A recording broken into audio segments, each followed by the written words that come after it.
So my name is Olga. I'm a research officer at the Bioinformatics Institute, and today I'll be talking about understanding the role of toggle genes in chronic lymphocytic leukemia proliferation. So before I start, I would like to first thank Gunjan Agarwal for her contribution to this project, my supervisor, Dr. Kumar Selvaraju, for his kind support and guidance, as well as my lab mates for their kind guidance and support throughout this whole process. So living cells function as dynamic systems, and they're composed of intertwined networks of genes, proteins, and metabolites. And at any given moment, an external perturbation to these dynamic systems can cause changes in cellular behavior. If these perturbations are large enough, in fact, they can trigger state transition. Like, for example, a cell can undergo a state transition from its initial state of a normal cell to a tumor cell. And if you imagine these cells as existing within an expression landscape, like a gene expression landscape as seen here, the initial state could be found here, and a cell needs to traverse the landscape so that it can get to its finalized state. Its path or trajectory throughout this landscape is a transient state, so it is unstable. So most cells tend to converge at the end towards a stable, a condition of stability and equilibrium called an attractor state. And these attractor states are important. These attractor states are important in our understanding of cell fate decisions. And if you notice here, the landscape, the expression landscape, it's not perfect. Obviously, it has some ridges and some bumps here and there. So we can think of them as the noise and the transcriptome-wide variability. So basically, as the cell gets perturbed and it moves through the expression landscape, we can see that these bumps and ridges could affect the trajectory it takes. So for example, a ridge somewhere here could cause the cell, instead of ending up in this state, it could end up in another attractor state.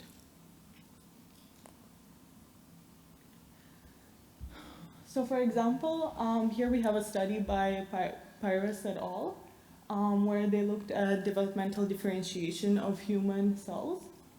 So in the initial state, so basically differentiation, same as proliferation and other important global processes and complex processes, they do require transcriptome-wide variability and noise to occur.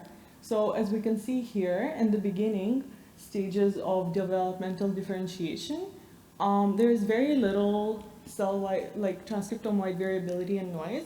So the scatter itself is very narrow. And as the cell or as the samples go through the developmental differentiation towards the end, like in the blastocyst case, there's more noise and variability, so the scatter is much wider.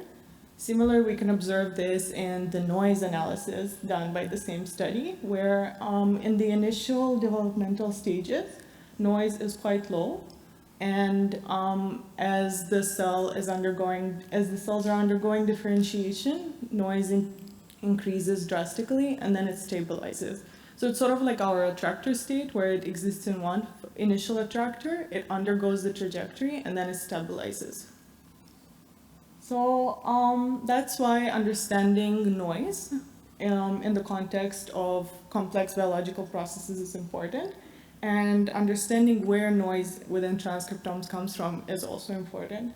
So one common source of noise within transcriptomes is in fact toggle genes.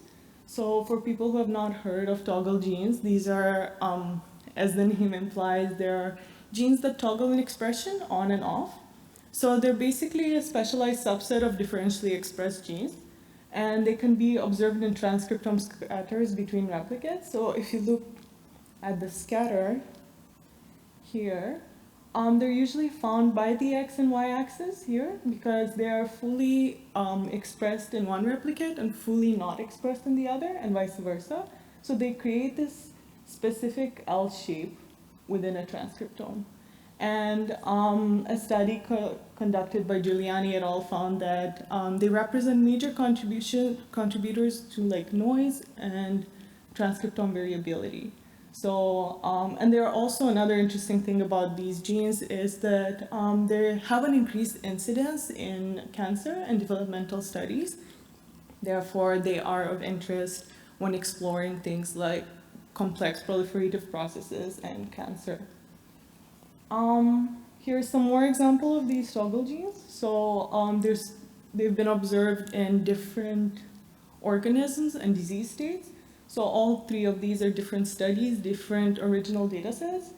And basically you can see the specific L shape of the toggle genes in all three of these, despite these being mouse, rhesus macaque, and colorectal cancer tissue.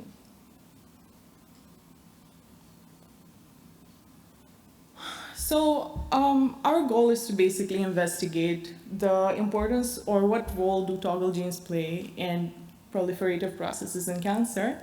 And one convenient cancer study is in fact chronic lymphocytic leukemia. So for those who don't know, chronic lymphocytic leukemia is a type of blood cancer, and it occurs from the uncontrolled proliferation of lymphoid cells. So it is the most common type of leukemia. That's why, and it's also very easy to extract samples. That's why there are quite a lot of studies on it. But despite that, the treatment is not that direct. So that is mostly due to tumor resistance and to patient side effects. So, but people recently have been looking more into the role of BCR or B cell receptor activation induced proliferation in CLL as like a therapeutic target. And this is what we will be focusing on as well. So yeah, basically our goal here is what role do toggle genes play in the proliferative signature of chronic lymphocytic leukemia. So we searched the gene expression omnibus and found to find data sets that contain temporal data for chronic lymphocytic leukemia proliferation. We basically identified the study conducted by Schleiss et al. And what they did is they extracted the CLL cells, and then they identified the proliferative rate, and then they separated the cells into two groups. So one is the proliferative cells and one is the non-proliferative cells based on their proliferation rate. So that allows for the non-proliferative cells to be like a control group. And then what they did is they basically extracted RNA for the original cells, and then during 8 time points after BCR stimulation. So this is the data set that we used for our toggle gene investigation study. So first of all, we did our own data preparation. So we do a 2-layer data preparation. One is, so 2 layers of filtering basically. One is we remove 0 expression genes. That is genes that are consistently 0 expressed throughout all the samples. And then the other one is noise filtering. So our goal with noise filtering is to only remove experimental noise and not necessarily biological noise. So what we do here is, since we know that transcriptomes follow specific statistical distributions, we basically fit theoretical distributions to our data. So if you look here, the black line is our data, and then we fit several different statistical theoretical distributions to it. And then we use the minimum archaic information criterion to select the best fitted distribution. So in this case, this is an example of a couple of the samples, but in this case it is the log normal.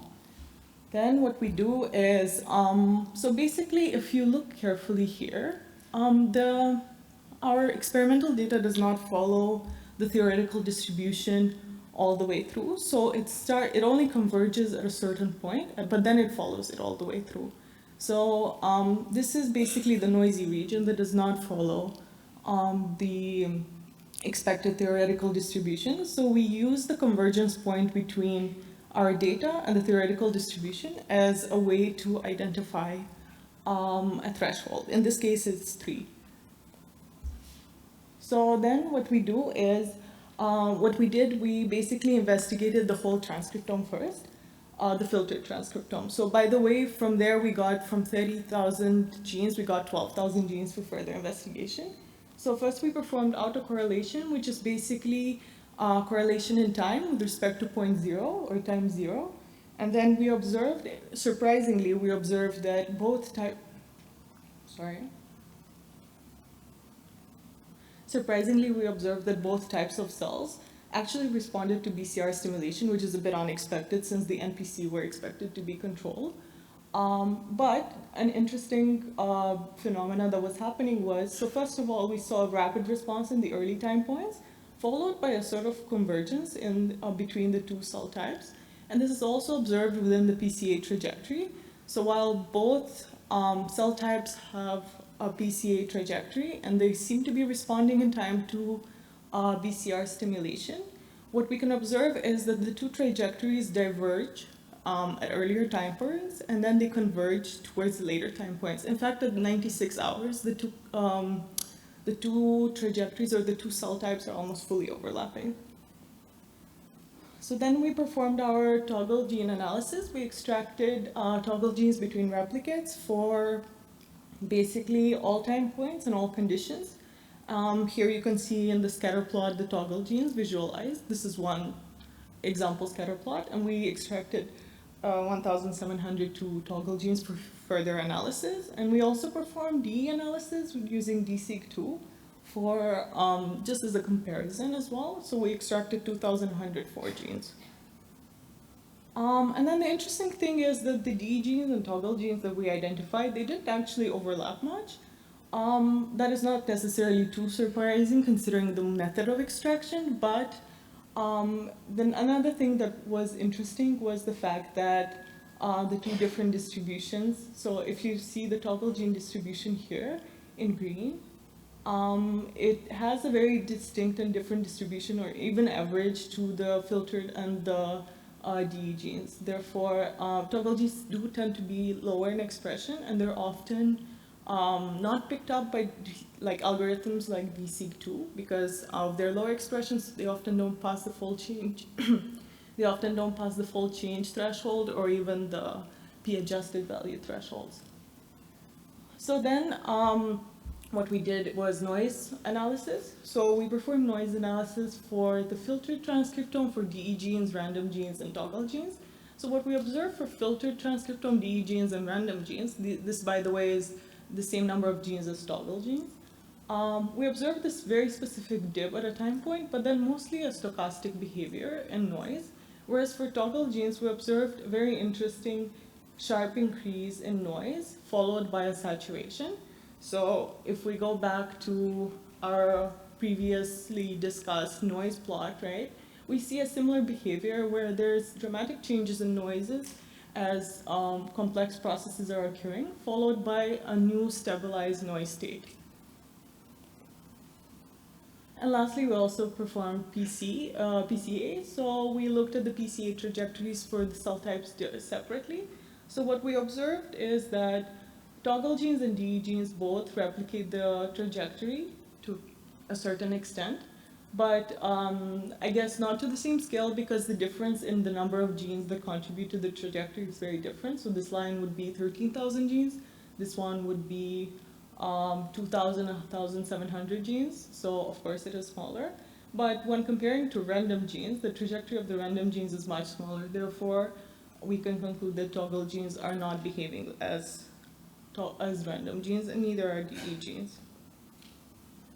And lastly, what we can do is we can perform hierarchical clustering on our group of genes of interest, in this case the toggle genes specifically, and we can find specific temporal clusters. So for example, we can identify clusters of interest for both cell types, so maybe the proliferative signature itself, like cluster 8, we see that NPC and PC, which is the dotted and straight line, they're almost identical, whereas for clusters like cluster 7, NPC is the predominant cell type. So this would be a cluster of interest for NPC, and for example, cluster 3 would be a cluster of interest for PC. And lastly, of course, we can perform gene ontology on the clusters, but in interest of time, I will skip this. And in conclusion, toggle genes, while they are understudied, their behavior shows significance in the proliferative processes of CLL, and specialized subsets of genes can be used to gain deeper insights into the dynamic processes. And future work includes further exploration of the statistical properties of toggle genes and how exactly they contribute in time. So yeah, I think that's it.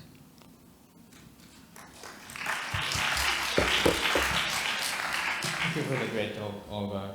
So we'd like to open the floor for questions. You have 5 minutes before lunch. Please approach to the microphone if you have any questions.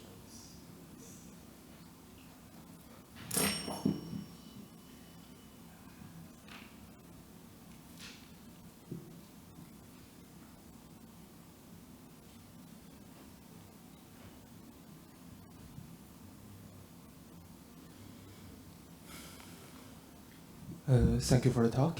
I want to ask some questions because I work exactly on CLL, which is the cancer type that I'm working on. So you shared some knowledge about this toggle gene that which may cause the happen of CLL.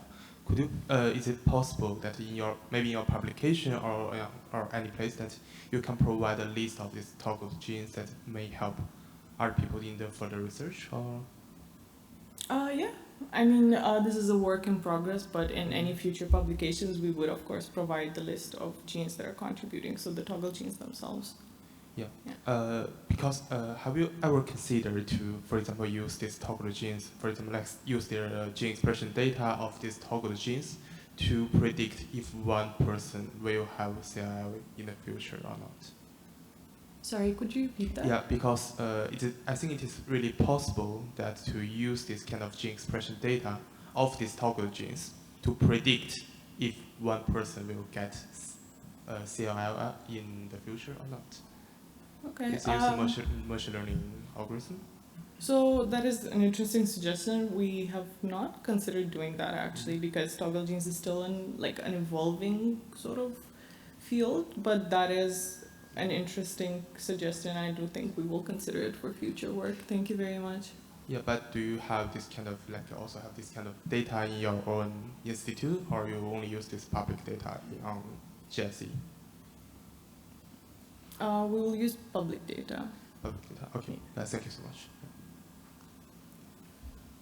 I missed some details on the replicates because your toggle gene seems to be defined based on replicates, but I didn't get the details about replicates. Is it the same test tube you run the thing 2 times, or you take 2 different test tubes of the same patients, and like how many patients are involved? So those details are not there, so I'm not quite certain of the definition of the toggle genes and how they might have a reason.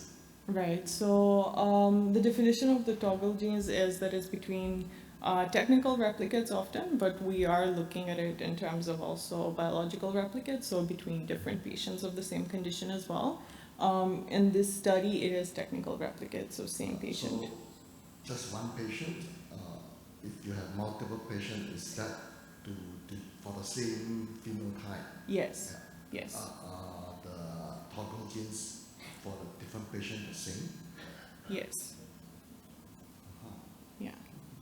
So it often depends on like the original data set, but in this case, that is the case. Yeah. Okay. Thank you. Hi, thanks for the nice talk. So actually, I just want to ask about the noise analysis that you did. So basically, in the toggle genes, it seems like they are nicely following the curve, right? It's just going up and then it's plateau after the some time. But in the degen analysis, somehow it's at the beginning it's quite high and then deep and then go up again, right? So do you have some insight on that? I mean, why it look like that? Is I think other than the toggle gene, it's following that kind of trend, and then they have a dip. Right. So we also found that quite interesting. In fact, I'm not sure if can I go back to the slide or.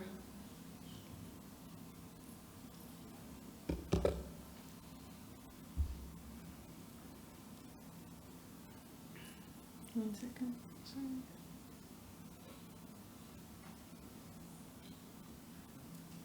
Right. So I think my explanation of it would be that the DE genes are